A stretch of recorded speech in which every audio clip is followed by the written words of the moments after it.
ये है Gayatri media group और आप देख रहे हैं ताज न्यूज, आईना सच का। नमस्कार, ताज न्यूज के इस बुलेटिन में आप सभी का स्वागत है। मैं हूं आशिया खान। खबरों की शुरुआत करते हैं सुर्खियों के साथ। शिक्षिका ने 8 साल के मासूम और उसकी मां को दी यातनाएं। 1 चम्मच दूध का पाउडर बना बवाल, पुलिस ने दिखाई अकर्मण्यता। कमिश्नर की सख्ती के बाद जिला प्रशासन ने दिखाई सजगता। पेयजल की किल्लत से मिलेगी निजात, अधिकारियों को दिए डीएम ने निर्देश। खंडपीठ की मांग के लिए 19 जुलाई को जीआईसी ग्राउंड पर होगी जनसभा। संघर्ष समिति ने बैठक कर तैयारियों का लिया जायजा। और ईद उल फितर के लिए सज गए शहर के तमाम बाजार। सुबह से देर रात तक रहती है खरीदारों की भीड़। और अब खबरें विस्तार से। ताजनगरी आगरा में एक मासूम को 1 चम्मच दूध का पाउडर खाना उसको और उसकी मां को भारी पड़ गया। दूसरों को ज्ञान बांटने वाली शिक्षिका ने अपने पति के साथ मिल उस मासूम और उसकी विकलांग मां को एक कमरे में बंद कर कई घंटे लोहे के पाइप से जमकर पीटा, जिसका सबूत उनका शरीर पर चोटों के निशान बता रहे हैं। शरीर पर चोट के निशान चीख चीख कर उनके ऊपर हुए जुल्म को बयान कर रहे हैं। यही नहीं, जब देर रात महिला और उसका बच्चा स्थानीय पुलिस के पास पहुंचे तो न्याय वहां भी नहीं मिला। और तो और सिपाहियों ने तो उस विकलांग महिला से वहां जाने के लिए पेट्रोल तक का खर्चा लिया। उसके पास 300 रुपए थे, वो भी ले गए। लेकिन जब यह मामला मीडिया तक पहुंचा तो आनन फानन में आगरा के अधिकारियों ने मामले को संज्ञान में लिया और उसके बाद विकलांग महिला का मुकदमा दर्ज हो सका। दरअसल ये पूरा मामला थाना इदमादौला इलाके का है, जहां विकलांग महिला के मुताबिक वो एक शिक्षिका के घर उसके बच्चे की देखभाल करने का काम किया करती है। वो 4 साल से शिक्षिका के घर काम कर रही थी। जब शिक्षिका और उसका पति घर से चले गए तो उस विकलांग महिला का 8 वर्षीय बेटा भी उसके साथ वहां चला आया।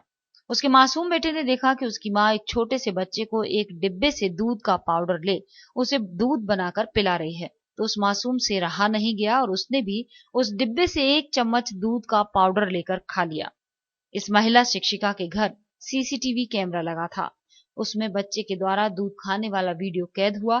और जब शिक्षिका दोपहर को लौटकर घर आई तो उसने कैमरा चेक किया तो काम करने वाली महिला के बच्चे के द्वारा 1 चम्मच दूध खाने को देख उसका गुस्सा 7वें आसमान पर पहुंच गया और शिक्षिका रंजना और उसके पति सुरेश ने दोनों को बंद कर विकलांग महिला और उसके 8 साल के मासूम बेटे को जमकर लोहे के पाइप से पीटा।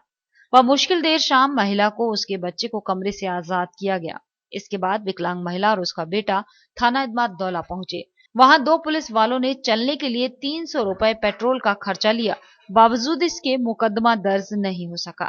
छोड़ के आ गए, टिकर बाद ने वो क्या करे, मैं वहाँ पे पहुंची तब बच्चे ने दूध भाग लिए। अब मैं तो हाथे ने रिकॉर्डिंग कर लिए।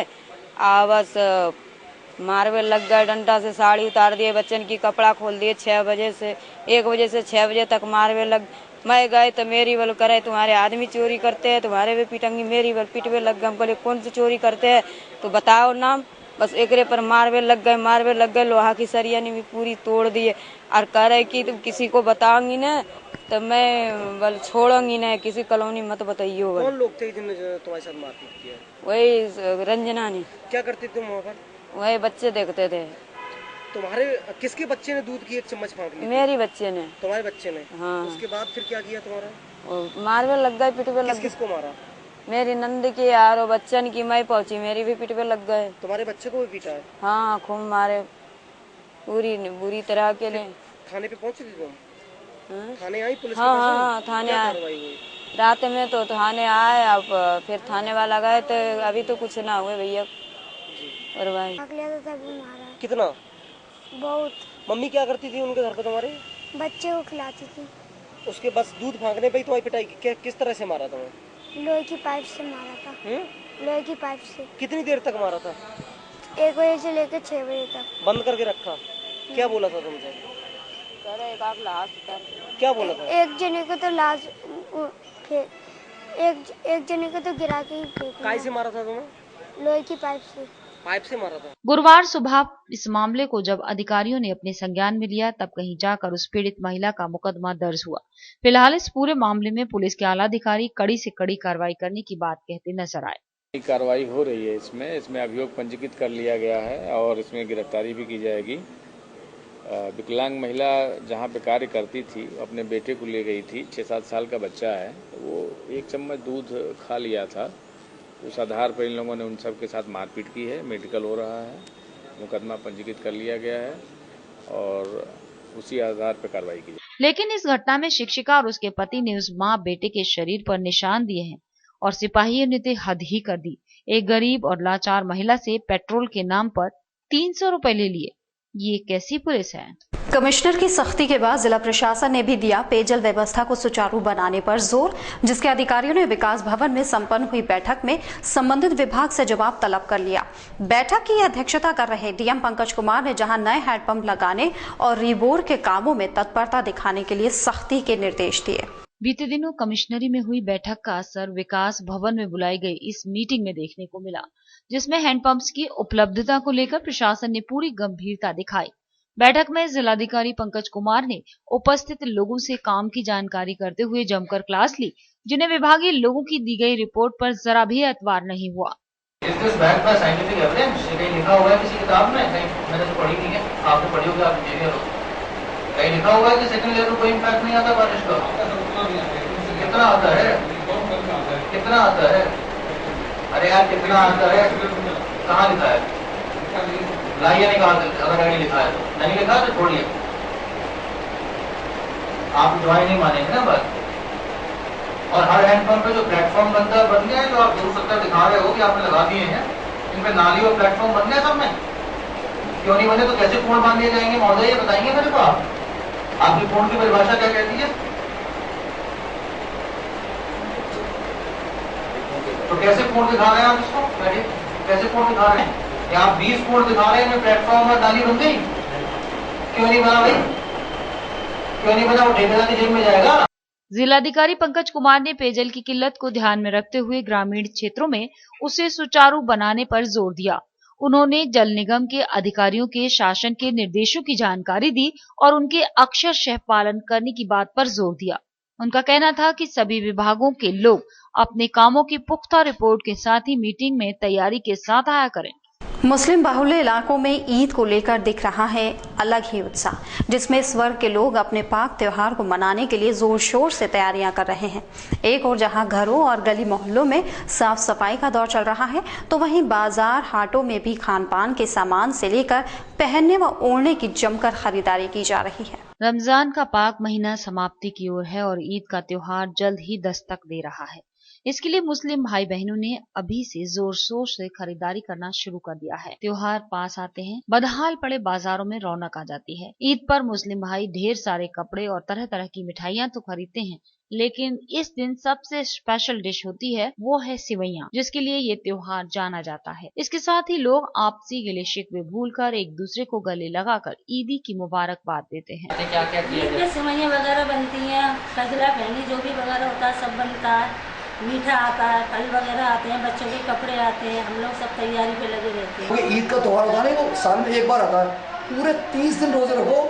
30 दिन रोजे रखने के बाद जब एक दिन ऐसा आता है जब नए कपड़े मिलते हैं, नई नई चीज़ें खाने को मिलती हैं, और सबसे बड़ी बात ईद पे जो सेवइयाँ मिलती है ना, उसका तो जवाब ही नहीं होता। नमाज़ पढ़ेंगे, कपड़े पहनेंगे, नहीं तो पापा ने कहा घूमने भी चलेंगे, इसलिए हम बहुत खुश हो रहे हैं आज। ईद का त्योहार आते ही गर्मी की वजह से बदहाल पड़े बाजारों में रौनक आ गई है। महिलाएं और बच्चों ने ईद के लिए ढेर सारी तैयारी करके रखी है। बच्चे जिनको इस त्योहार का बेसब्री से इंतजार रहता है, क्योंकि वो इस दिन नए नए कपड़े पहनते हैं और घूमने जाते हैं।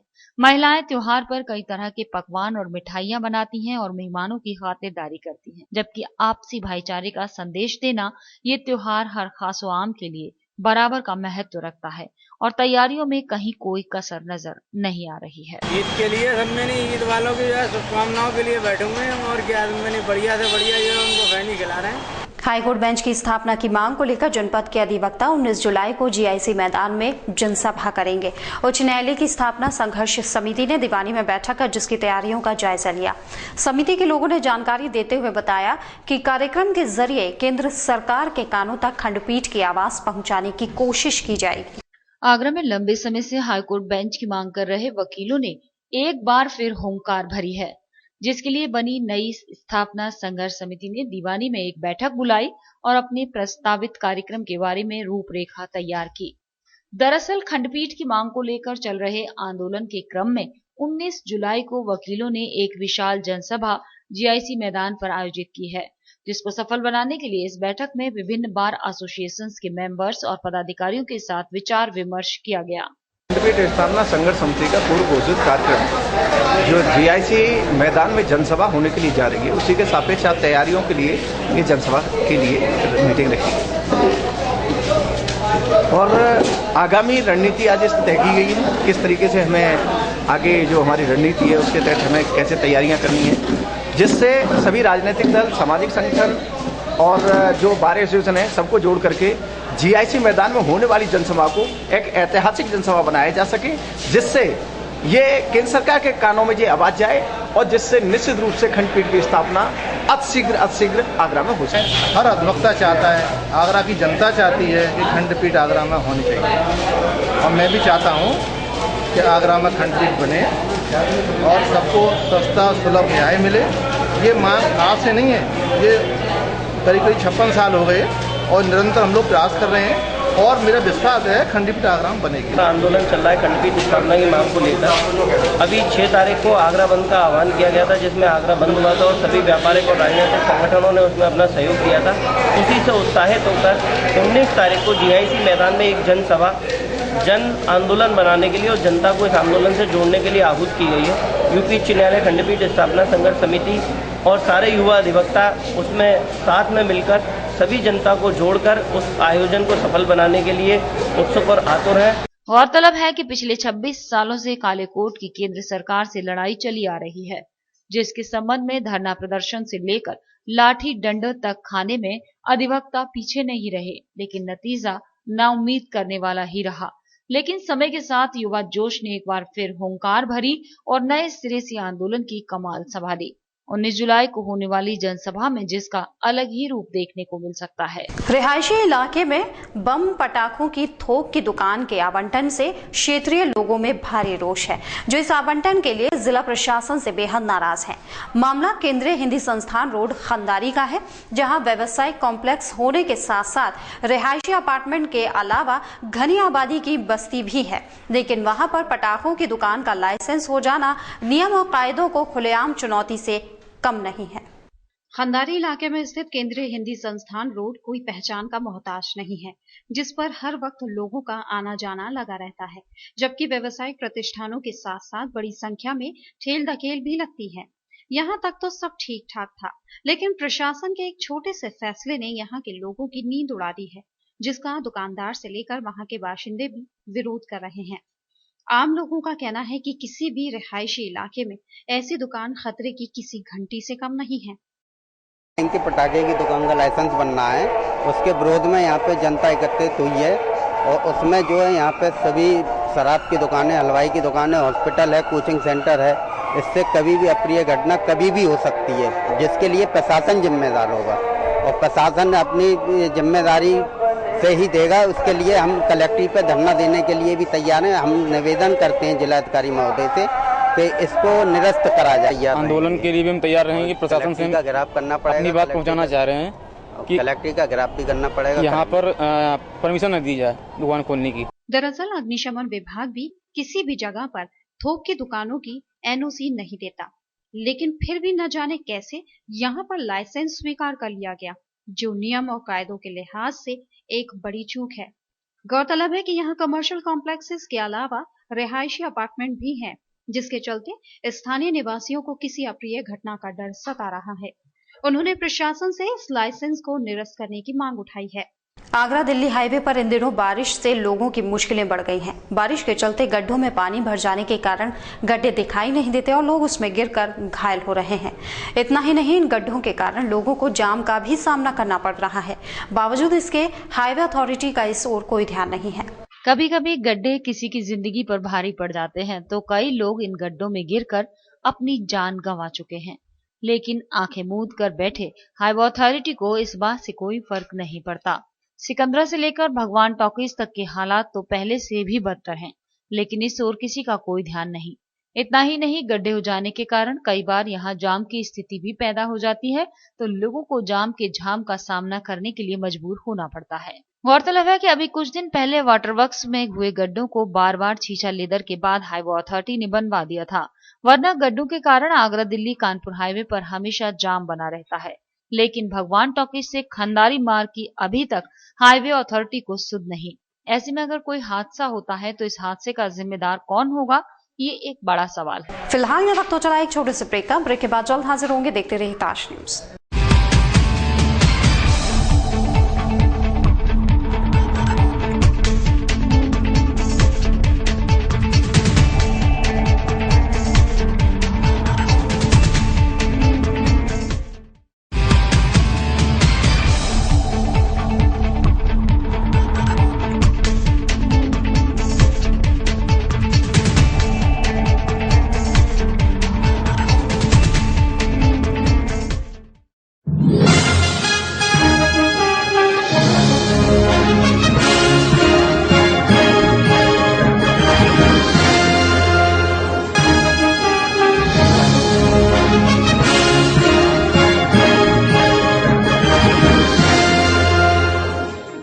ज्वेलरी मिलने का विश्वसनीय स्थान। हमारे यहाँ आपको gold hallmark certificate gold jewellery नए कलेक्शन के साथ उपलब्ध मिलेगी। संपर्क करें Shri Balaji jewellers, fortune tower near Kargil petrol pump, Agra. Phone number 9719333563 और 9759333992। श्री बालाजी ज्वेलरी, दुल्हन की jewellery, AD jewellery, artificial bangles, chain व सभी प्रकार के सेट्स यहाँ पर उपलब्ध है। तो तुरंत संपर्क करें 21 सुपर बाजार, कारगिल पेट्रोल पंप के पीछे, आगरा। फोन नंबर 9358464218 और 8865911110।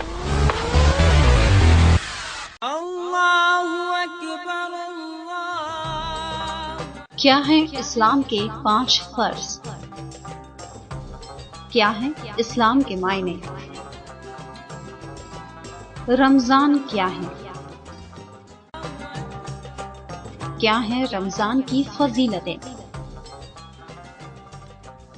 कौन कौन सी बातें हैं अल्लाह को पसंद? रमजान और इस्लाम से मुताल्लिक ऐसे ही सवालातों के जवाबात के साथ हम ला रहे हैं प्रोग्राम माह रमजान, जिसमें आप कॉल कर पूछ सकते हैं रमजान से मुताल्लिक अपने सवालात।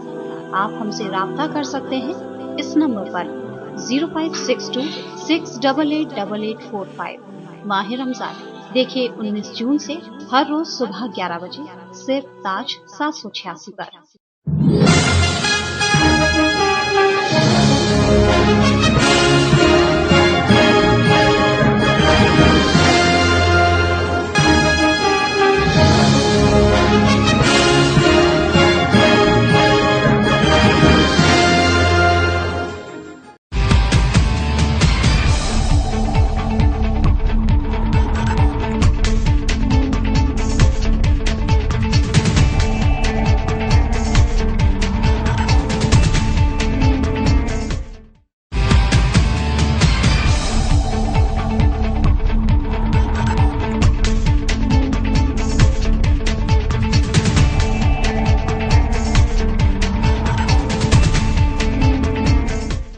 ब्रेक के बाद स्वागत है। देखते हैं अगली खबर। अलविदा की नमाज और आखिरी जुमे से पहले नगर निगम ने संभाली शहर की मस्जिदों की साफ सफाई की व्यवस्था। इस दौरान नगर आयुक्त इंद्र विक्रम सिंह ने शाही जामा मस्जिद और ईदगाह मस्जिद का दौरा कर वहां की सफाई व्यवस्था का जायजा लिया। इतना ही नहीं, हाल ही में जामा मस्जिद के पास चलाए गए अतिक्रमण अभियान में निकलने वाले मलबे को भी वहां से हटाने का काम जारी रहा, ताकि नमाज के लिए आने वाले लोगों को किसी तरह की कोई परेशानी न हो। मुस्लिम समुदाय के मुबारक रमजान माह की अलविदा नमाज के मौके पर प्रशासन के साथ साथ आगरा नगर निगम भी खास मुस्तैद नजर आ रहा है। किसी तरह की कोई कमी न रह जाए, इसलिए खुद नगर आयुक्त इंद्र विक्रम सिंह सबसे पहले जामा मस्जिद पहुंचे और यहां हाल में चलाए गए अतिक्रमण के मलबे को हटाने के आदेश जारी किए, ताकि नमाज के लिए आने वाले नमाजियों को किसी भी तरह की कोई परेशानी न हो। यहां से नगर आयुक्त सीधे ईदगाह दरगाह पहुंचे, जहां हजारों लोग अलविदा की नमाज को अदा करेंगे। दोनों ही स्थानों पर साथ चल रहे अधिकारियों को दिशा निर्देश देते हुए सभी व्यवस्थाएं दुरुस्त करने के आदेश दिए। गौरतलब है कि अलविदा जुमे की नमाज के बाद अगले दिन ईद उल जुहा है, जिसमें मुस्लिम समाज के लोग इबादत कर अमन चैन के लिए दुआ मांगते हैं और इस दिन किसी भी तरह की कोई कमी न रह जाए, इसलिए प्रशासन भी पूरी तरह से व्यवस्थाओं को दुरुस्त करने में जुटा है। आगरा शहर के मेधावी छात्र हर्षित को मुख्यमंत्री द्वारा पढ़ाई के लिए आर्थिक मदद दिए जाने के बाद गुरुवार को लीड आगरा और लपका टू आपका के पदाधिकारियों ने मुख्यमंत्री के नाम एक धन्यवाद कार्यक्रम आयोजित किया, जिसमें प्रदेश सरकार के मंत्री ने शिरकत कर मुख्यमंत्री के नाम उस सम्मान को प्राप्त किया। वहीं कार्यक्रम के दौरान मंत्री जी ने ऐसे मेधावी छात्रों को सरकार द्वारा हर संभव सहायता देने की बात कही। आगरा के एक ऑटो चालक के बेटे का चयन IIT रुड़की में सिविल इंजीनियरिंग के पाठ्यक्रम के लिए चयन हुआ, जिससे हर्षित के परिवार में खुशी तो हुई, लेकिन ऑटो चालक होने के कारण हर्षित का परिवार आर्थिक संकट से जूझ रहा था, जिसकी खबर शहर के सपा पदाधिकारियों को लगी तो उन्होंने इस बात की सूचना मुख्यमंत्री कार्यालय को दी, जिस पर संज्ञान लेते हुए प्रदेश के युवा मुख्यमंत्री अखिलेश यादव ने हर्षित को लखनऊ बुला लिया और उसे आर्थिक मदद दी। प्रदेश सरकार द्वारा हर्षित को मदद दिए जाने के बाद गुरुवार को सामाजिक संस्था लीड आगरा और लपका टू आपका के पदाधिकारियों ने मुख्यमंत्री अखिलेश यादव को धन्यवाद देने के लिए कार्यक्रम आयोजित किया, जिसमें प्रदेश सरकार के प्राविधिक शिक्षा मंत्री राम सकल गुर्जर ने इस कार्यक्रम में शिरकत की और मुख्यमंत्री के नाम धन्यवाद व सम्मान को उनका प्रतिनिधि बन ग्रहण किया। वहीं प्राविधिक शिक्षा राज्य मंत्री राम सकल गुर्जर का कहना था कि प्रदेश सरकार ऐसे प्रतिभाशाली छात्रों के साथ हर कदम पर खड़ी है और जरूरत पड़ने पर हर संभव मदद को भी तैयार है। सबसे बड़ी महत्वपूर्ण बात तो यह है कि जो गरीब बच्चे हैं जिनकी प्रतिभा छुपी होती है, उन प्रतिभाओं को इस कोचिंग के माध्यम से, कोचिंग जो इंस्टीट्यूट के जो करता धरता है, उनको बधाई देता हूं कि आप गरीब बच्चों को आपने प्रतिभाओं को निखारने का काम किया है। क्योंकि निर्माण सोसाइटी जैसा 1995 से कार्यरत है सामाजिक कार्यों में, लेकिन शिक्षा के क्षेत्र में 1911 से प्रारंभ किया, एक विशेष अलग जगाते हुए लक्ष्य 30 इस उद्देश्य के साथ कि ऐसे 30 बच्चों को चयन करेंगे जो मेधावी हैं परंतु गरीब हैं। सच बात यह है कि लीड आगरा का सौभाग्य है, LTA का सौभाग्य है कि कहीं हमें सेवा करने का मौका मिलता है, और जब सेवा कहीं न कहीं किसी के माध्यम से होती है, आज वो माध्यम लक्ष्य 30 और हमारे माननीय मंत्री जी श्री राम सकल गुर्जर जी बने, और उन दोनों लोगों के प्रयास से बच्चे का सिलेक्शन हुआ। लक्ष्य 30 को क्रेडिट जाता है।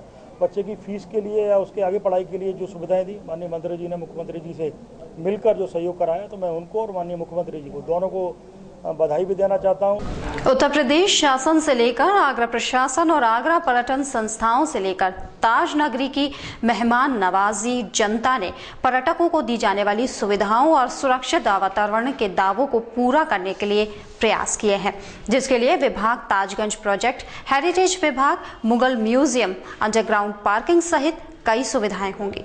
आगरा में ताजमहल और 2 अन्य विश्व धरोहर स्मारकों के होने के बावजूद भी पर्यटन को बढ़ावा नहीं मिल पा रहा है, जिसको देखते हुए पर्यटन सचिव ने आगरा को कई सौगात दी, जिसमें ताजगंज परियोजना, हेरिटेज विभाग में कई योजनाएं लाकर आगरा पर्यटन को बढ़ावा देंगे। दिल्ली की काम कर रही एक संस्था को इस क्षेत्र में काम करने का अवसर मिला है। संस्था ने यहाँ आकर यहाँ के रहन सहन, बाजार, इमारतों आदि का ब्यौरा लेना शुरू कर दिया है, जिसके बाद वो प्रोजेक्ट तैयार करेंगे। साथ ही क्षेत्रीय पर्यटन अधिकारी ने बताया कि यहाँ मुगलों का इतिहास जानने के लिए मुगल म्यूजियम तैयार किया जा रहा है। हैंडीक्राफ्ट को बढ़ावा देने के लिए भी प्रयास किए जा रहे हैं। शिल्पग्राम में अंडरग्राउंड पार्किंग भी बनाई जाएगी, जिससे कलाकारों सहित पर्यटकों को भी इसका फायदा मिलेगा। बहुत अच्छा रिस्पांस टूरिस्ट के बीच में नहीं पहुंचा है, तो इसी संबंध में टूरिज्म डिपार्टमेंट ने ये डिसाइड किया कि हम एक स्टडी कराएंगे हेरिटेज वॉक की, यहाँ का क्लाइंट कैसा है और किस तरीके से टूरिस्ट आते हैं, तो उस हिसाब से हम उनकी पसंद के अनुसार ही हेरिटेज वॉक का डिज़ाइन करेंगे। तो हम लोगों ने एक संस्था है उसको हायर किया है, इतिहास संस्था है, उनका दिल्ली में उन्होंने बहुत अच्छा काम किया है हेरिटेज वॉक के ऊपर। तो इन्होंने यहाँ पर अभी 4 रूट उन्होंने हम लोगों को बताए हैं कि इसमें हो सकते हैं, जिसमें उन रूट्स पर आपके मॉन्यूमेंट्स हैं, उसमें वहाँ की बाजार है, वहाँ का रहन सहन है, वो सारी चीज़ें उसमें दिखा रहे हैं। DVVNL आगरा में मोबाइल टावर पर ऑटोमेटिक काम करने वाले AMR मीटर लगाने जा रहा है। मोबाइल सिम से कनेक्ट होने वाले मीटर में अपने आप रीडिंग और बिल की जानकारी देने की सुविधा उपलब्ध होगी। वहीं चीफ कमर्शियल का कहना है कि इन मीटर के लगने से मोबाइल कंपनियों और दक्षिणांचल बिजली विभाग को बिजली बिल का भुगतान संबंधित समस्याओं का सामना नहीं करना पड़ेगा। DVVNL आगरा शहर और ग्रामीण इलाकों में लगे मोबाइल टावरों पर ऑटोमेटिक रीडिंग और बिल की जानकारी देने वाले AMR मीटर लगाने जा रहा है।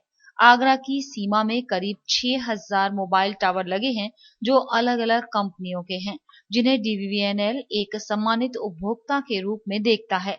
वहीं बिजली के लिए संबंधित समस्या उपभोक्ता को न हो और समय पर बिल की जानकारी और उसका भुगतान हो, इसके लिए पहली बार आगरा में मोबाइल टावर्स पर इस ARM मीटर को लगाया जा रहा है।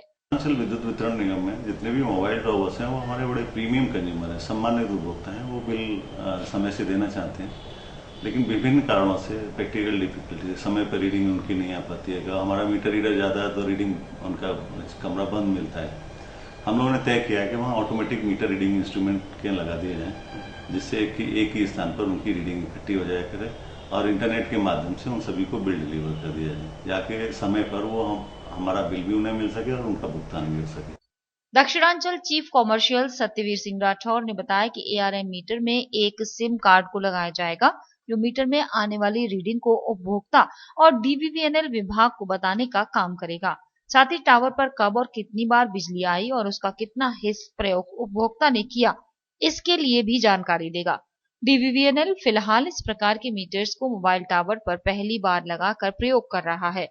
अगर ये प्रयोग सफल रहा तो इन मीटर्स को व्यापारिक और घरेलू कनेक्शंस पर भी लगाया जा सकता है, जो बिजली के बिलों और रीडिंग संबंधी समस्याओं का समाधान करने का काम करेगा। आगरा संभागीय परिवहन विभाग इन दिनों अपने विभागीय राजस्व को पूरा करने के लिए भागदौड़ कर रहे हैं। साथ ही अभियान के तहत डगेमार वाहनों को पकड़कर वसूल की जा रही है।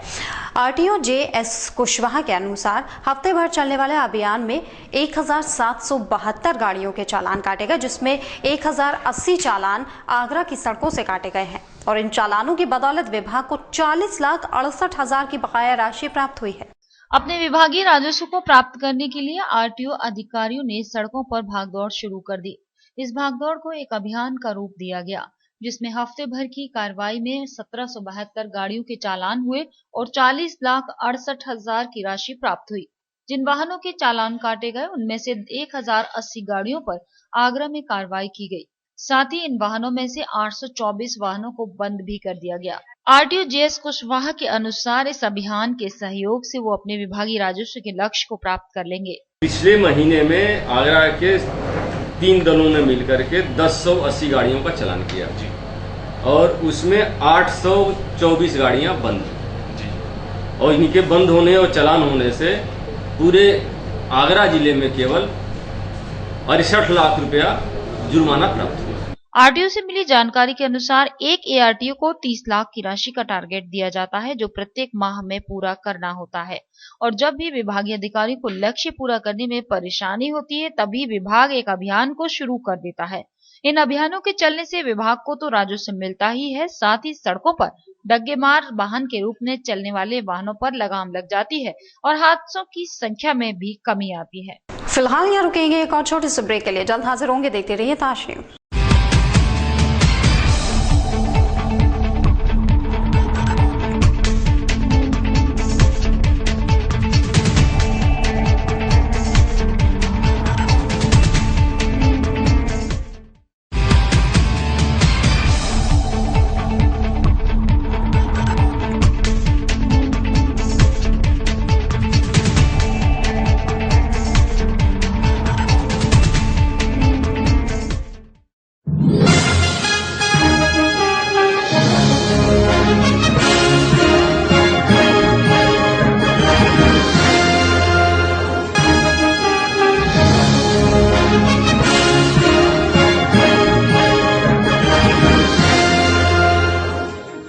ज्वेलरी मिलने का विश्वसनीय स्थान। हमारे यहाँ आपको gold, hallmark certificate gold jewellery नए कलेक्शन के साथ उपलब्ध मिलेगी।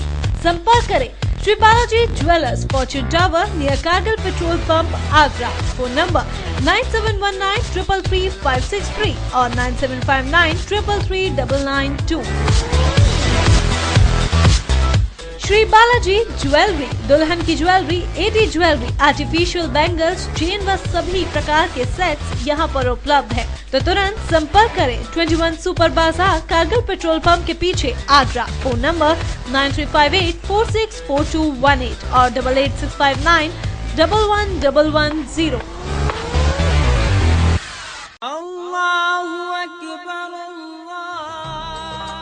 क्या है इस्लाम के 5 फर्ज?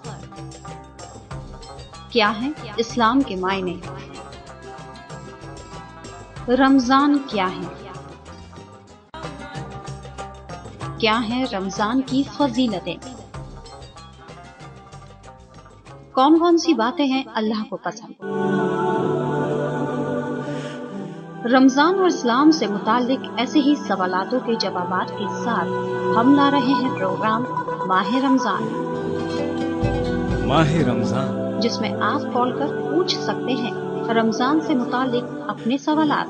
आप हमसे राब्ता कर सकते हैं इस नंबर पर 0562-6888845। माह रमजान देखिए 19 जून से हर रोज सुबह 11 बजे सिर्फ ताज 786 पर।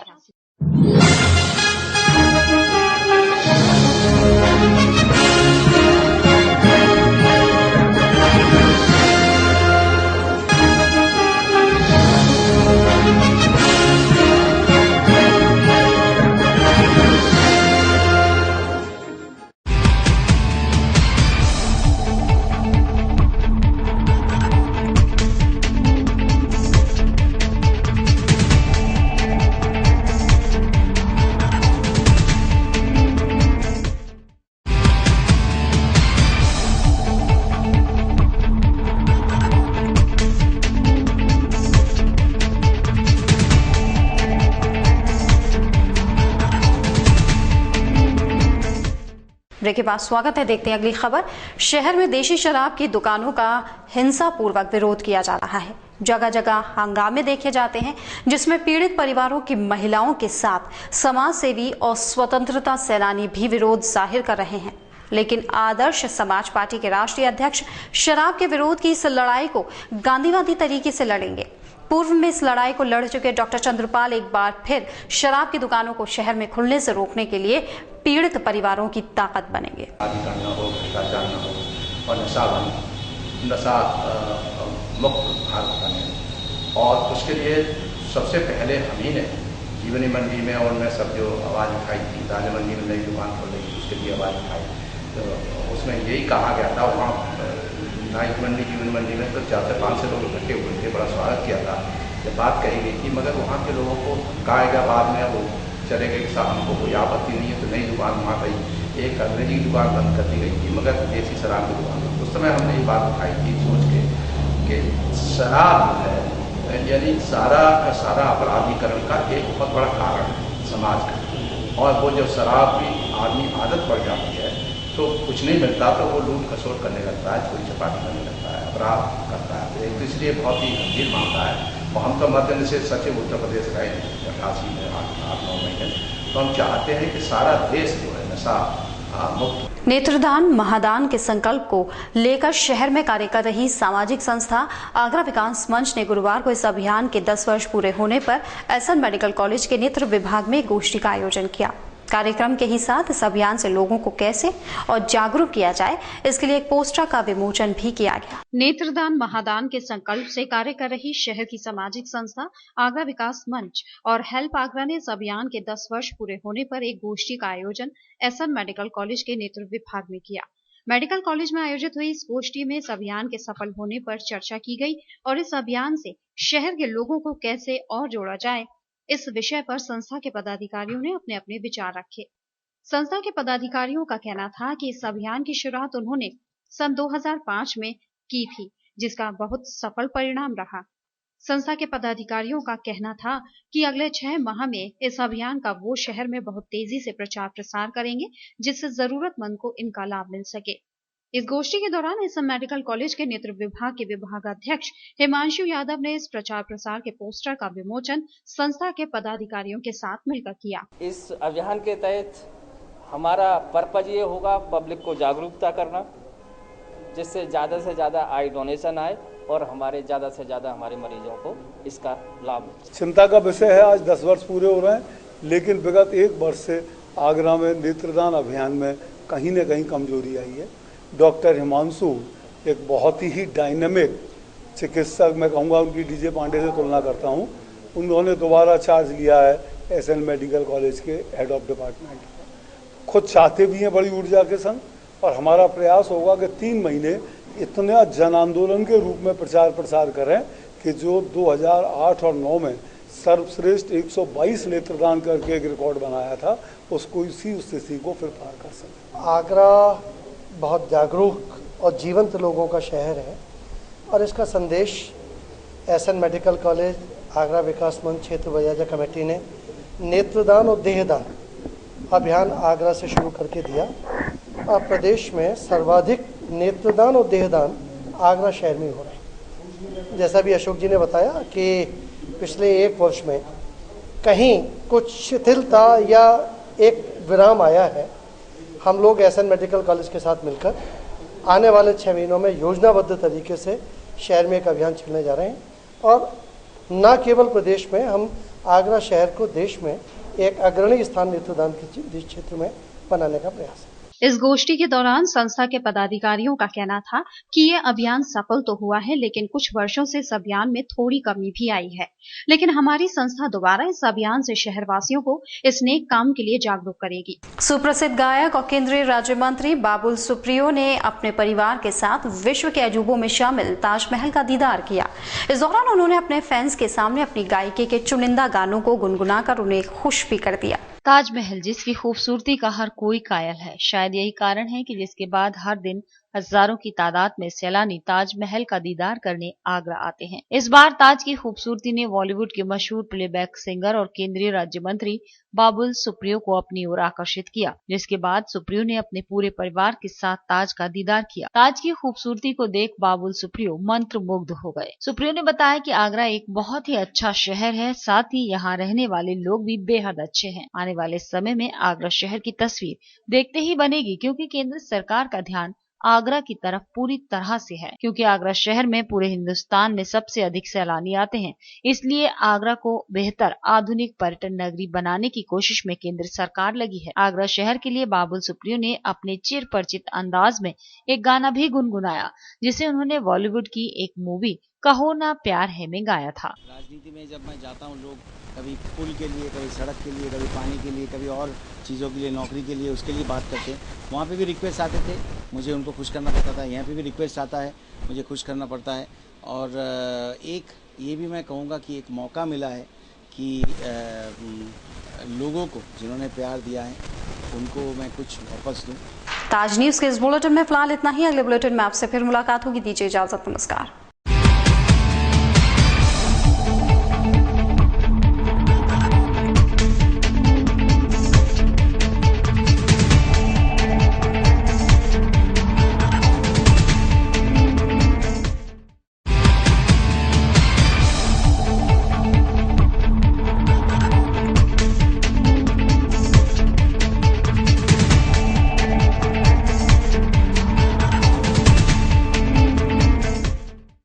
ये है गायत्री मीडिया ग्रुप और आप देख रहे हैं ताज न्यूज, आईना सच का।